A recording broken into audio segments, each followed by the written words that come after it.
السلام عليكم ورحمة الله وبركاته. maanta ay taariikhdu tahay July 20keedii 2018 waxaan halkan ku qabanaynaa war saxaafadeed aan soo jeedinayo anigoo ah Ibrahim Maxamed Xuseen gudoomiyaha ururka UWSLF oo ah urur 25 sano ee u dambeysay dagaal kaga jiray gobolka Soomaali galbeed ee Itoobiya kadibna heshiis la qaatay dawladda Itoobiya 2010 sano ee u dambeysayna xal siyaasadeed ku raadinaya xuquuqda shacabka yaa waxaan isleenahay maanta wuxuu marayaa deegaanka Soomaalida Itoobiya xaalad aan laga aamusi karin oo loo baahan yahay in laga hadlo waxa wada ogsoontihiin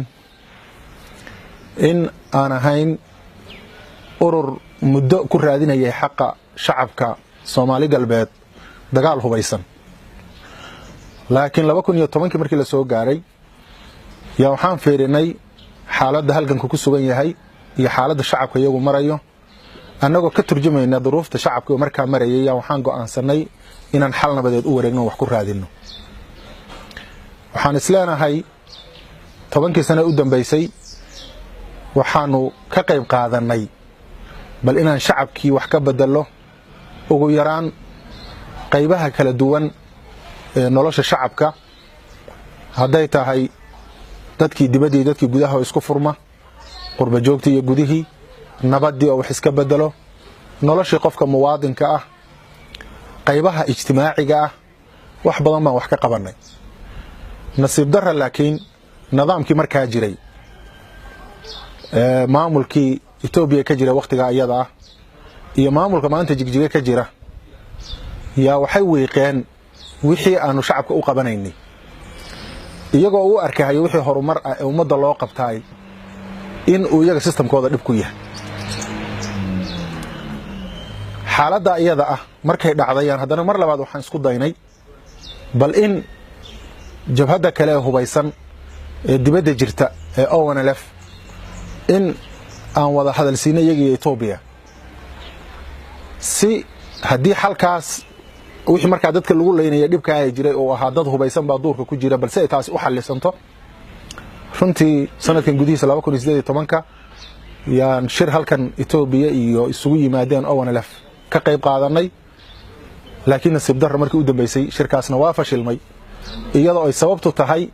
maamulkii markaa ka jira Itoobiya iyo maamulka jigjiga ka jira oon ula tacaamulin sidii loo baahnaa maanta waxaad wada ogsoontihiin inuu maamulkii hore meesha ka tagay Itoobiyana uu ka dhacay isbedel uu hogaaminayo Prime Ministerka cusub ee Itoobiya Dr. Abiy Ahmed isbedelkaasi wuxuu saameeyay Itoobiya kale ama ahaa geeska Afrika oo dhan meelaha sida muuqata loo tilmaami karo waxa kamid ah dagaalkii 20 sano ka socday Itoobiya Eritrea u dhaxeeyay oo si degdeg ah lagu soo afjaray gudahana isbedelkaasi si xoog loo saameeyay gudaha Itoobiya haday tahay xagga siyaasadda haday tahay xagga dhaqaalaha haday tahay xagga militariga haday tahay xagga amniga haday tahay xagga qowmiyadaha iyo xorriyad qowlka qofka muwaadinka caadiga hawsha iyada ah gobolka kaliya in ka faa'iideysan waa gobolka Soomaalida isbedelka inta leeg geeska Afrika oo dhan saameeyay gobolkii Soomaalidu waxa la dhihi karaa wax la taaban kara ma gaarin oo macna leh oo isbedelkaasi uu keenay maxay tahay marka asbaabta oo gobolka Soomaalidu isbedelka ula jaan qaadi laaya waxaan isleenahay marka koobaad dhibku waxa weeye maamulka meesha ka jira jigjiga oo ka hor yimid isbedelkii shacabka deegaanka degani Itoobiya oo dhan isaga isbedelka uga horeeyay tan 64 ilaa 87 ilaa maanta wuxuu dagaal ugu jiraa isbedel shucuubta kale Itoobiya oo dhan isaga kaga dheereynay laakiin waxa afka madaxa uga taagan nidaam rajiim ah oo waxba u ogolayn waxaan isleeyahay marka qodobka hor taagan dowladda shacabka Soomaalida ee Itoobiya in ay isbedelkan ka qayb qaataan waxa weeye maamulka ka jira Jigjiga ee uu madaxda ka yahay madaxweyne Cabdi Maxamed Cumar runtii waxaan isleenahay ama aan marar badan aaminsanaa in xal loo heli karo qadiyadaas bishii Ramadaan 3 bari ciida ka hor baan madaxweyne Cabdi Maxamed Cumar ugu tagay Jigjiga waan la fariistay waxaan ku iri walaalow isbedelkana dhacay shacabkiina waa isbedel doon xal buu u baahan yahay inaad isbedelka ka mid noqoto sida madaxda deegaanada kale ay sameeyeen madaxweynaha Oromada madaxweynaha Amxaarada shacabkoodu markuu isbedelka rabay iyaga hor socday wayna ku guuleysteen maantana shacabkoodu wuxuu goranayaa midhihii isbedelkaas hormar oo hor soco oo shacabkii isbedelka u keen haddii kale dhinac uga istaag oo shacabku iyaga isbedelkii rabee xilka iska dhiib qof ay rabaana iyagu ha isbedelka u hogaamiyo waa diiday waxaan ku yiri okay siiba joog laakiin dawladdan weyne oo dadkii waxbay sheeganayaan xuquuqda wax ka siiyo siyaasadii u ogolow waa diiday idan qadiyadii dawladda deegaanka Soomaalida waxay gaadhay meel darbi ah wixii hadda ka laabanna lagama aamusi karo haddaan darbigaas la dhaafinin waxaan leeyahay markaa shacabka Soomaalida maanta dawladda deegaanka Soomaalidu waxa hor taagan dhib ah maamul aan isbedelka ogolayn bal waxaan wada ogsoonahay inuu miciin ka dhigtay wax la xiro wax la dilo wax la qaxiyo wax indhaha loo guduudiyo wax la dhaco waxaan wada ogsoonahay waxa ay ka soo saareen hay'adaha xuquuqul insaanku labadii usbuuc tagtay dhaxdeedii ay kaga hadleen dulmiga ka jira jeel ogaadeen iyo waxa dhacay waxaan anagu waan ogeyn laakiin hadda mujtamaci caalamka ogaanaya waxa meesha ka socda marka waxaan leeyahay maadaama uu yahay sababka ay shacabku uga qayb qaadan la yahay isbedelkan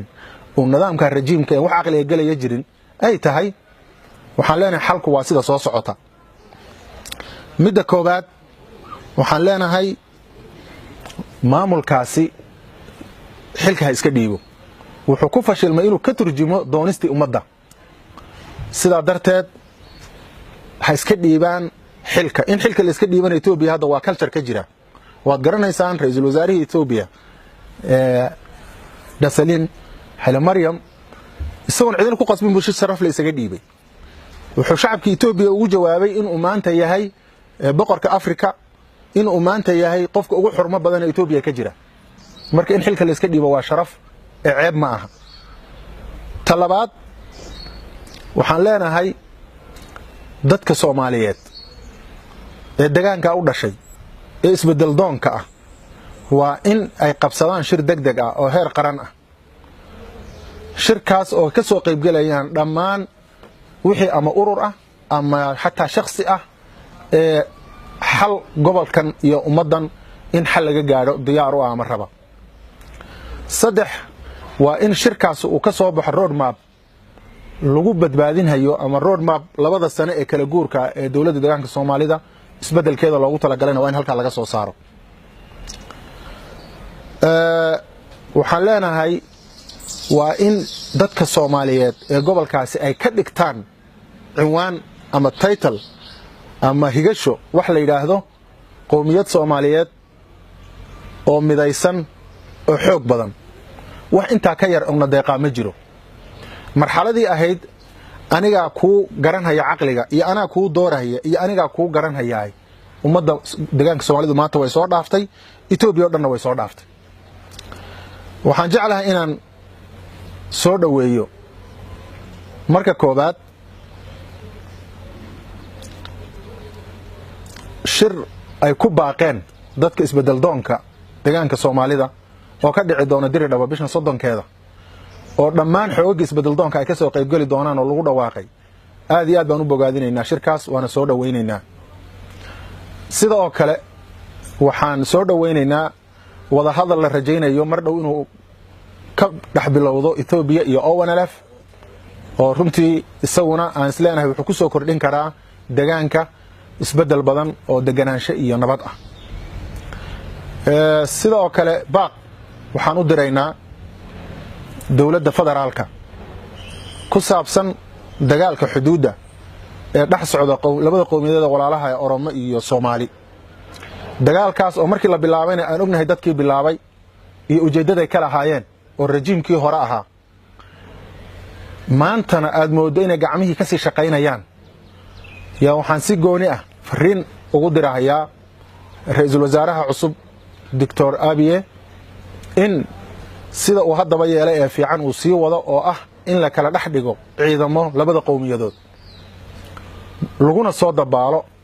nabad waarta oo dhex marta labada qowmiyadood waxaan u tacsiyeynayaa dadkii ku dhintay ilaahay inuu jannadii geeyo intii ku dhaawacantay ilaahay u boogadhayo inta dambana ilaahay xal waara uu na siiyo aad baad u mahadsantihiin